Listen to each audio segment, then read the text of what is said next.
The name of my book is called The Bouty Hunter Rise Again in 1976. And why I call it that? Because 1976, hey man, when them guys came out of YTS, man, in 1976, they set it on fire, man. They set it on fire. Watts lost 3 polices in the Nickerson Garden. So did a lot of what happened in YTS create this identity? Because you said when these guys came out, it was something new. Did they invent it and create it and come up with it in YA? Yes, it came from YA with the fist to cuff. But when they came outside, my homeboys adopted the red bandana.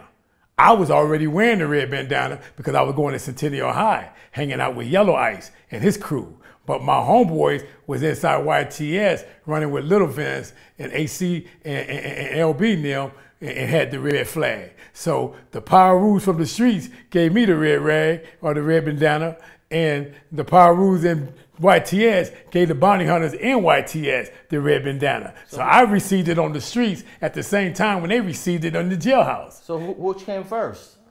They came first. In YTS? In YTS. Okay. They came first.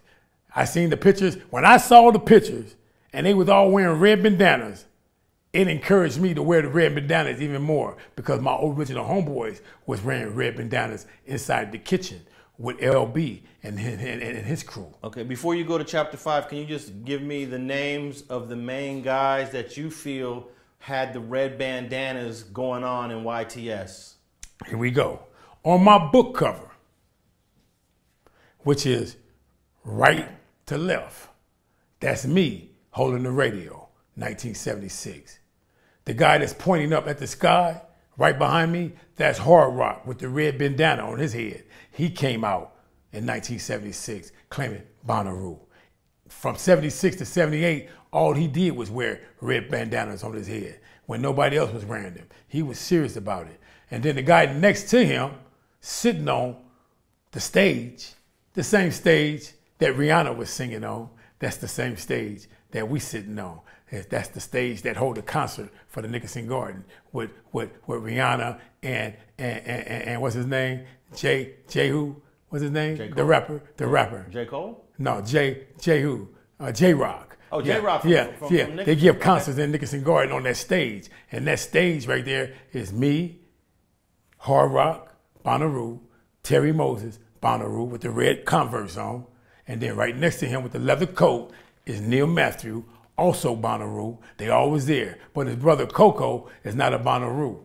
His brother Coco wasn't a bounty hunter or a Bonnaroo. He was a hustler. You know what I'm saying? He's just supporting because his brother Neil is a Bonnaroo. But we all click it because as time goes on, a hustler is the homeboys too. We used to have fist to cuff with them in the hood, battling, but everything was cool in 76. But back in 73, there's a lot of fights between the bounty hunters and the hustlers. So the Bonnaroos started in YTS? YTS. And who, if you're gonna give, let's say you're gonna put 2 names on who started that, which are the 2 top names? I'm gonna give one name. Okay. LB. LB. Yeah, I'm giving one name. LB. I'm not giving 2 names. I'm gonna give it one name because it is what it is. You know what I'm saying? Hey, you know, everybody wants to have that glory of certain things. There's nothing to glorify because it's all ignorancy and stupidity. But I'm a 65-year-old man and I like to cut through the chase. I don't like just what they call giving up anything that is not truthful. You know, if a person deserves the props, I give them the props, and that's what I believe in. I give props when props is due. I don't care if you're a Crip or a Blood. If you got it coming, you got it coming. So when LB came up with the Bonnaroo, he definitely had to have a couple of right-hand men. Well, I'm gonna say this. I ain't gonna say that he started the word Bonnaroo, but I would tell you this. I don't think that you don't have to be how can I call it? You don't have to be a vanguard, which means on the front line, pushing a heavy line, you know, you don't always have to be there day one when everything starts, but you can be something that ignite the fire. Ignite the fire. And what I mean by ignite the fire can be like, okay, we have the Navy Marines. I mean, we have the Navy sailors, which are regular sailors. But then you have those who say, I don't want to be a Navy sailor. I want to be a Navy SEAL. I want to be the top of the best of the best.